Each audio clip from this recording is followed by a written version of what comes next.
பெரும்பாலான மனிதர்களுக்கு என்ன எதிர்பார்ப்பு இருக்குன்னா, எல்லாரும் நம்மளை மதிக்கணும், எல்லாரும் நம்மளுக்கு மரியாதை தரணும்.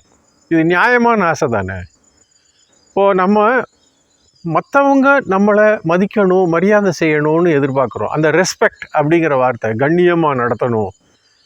இப்போ மற்றவங்க எல்லாரும் நம்மளை நல்லா நடத்தணும், சாஃப்டாக இருக்கணும், நம்மள்கிட்ட மரியாதையாக பேசணும், சிரித்து பேசணும், அன்பு செலுத்தணும், நியாயமான ஆசை. அதே மாதிரி அவங்களுக்கு இருக்கும் இல்லையா? அவர்களும் மனித பிறவி தானே, அவர்களுக்கும் அந்த இயல்பு இருக்கும் இல்லை?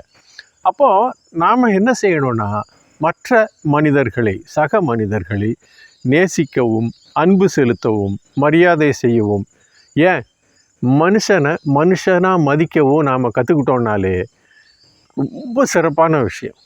இதுதான் ஹியூமனிட்டி, மனிதம்.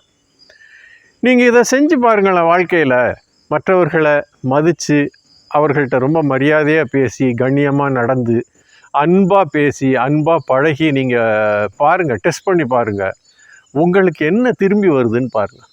இதைத்தான் சிலர் கர்மா அப்படின்னு சொல்லுவாங்க. சில பேர் லா ஆஃப் அட்ராக்ஷன்பாங்க. என்ன நாம் கொடுக்குறோமோ அதான் நமக்கு திரும்ப வரும். ஸோ நாம் வாழ்க்கையில் சக மனிதர்களை நேசிக்கவும், அன்பு செலுத்தவும், மரியாதை செய்து மதிக்கவும் கற்றுக்கொள்வோம். செய்வோமா? நன்றியும் வாழ்த்துக்களும்.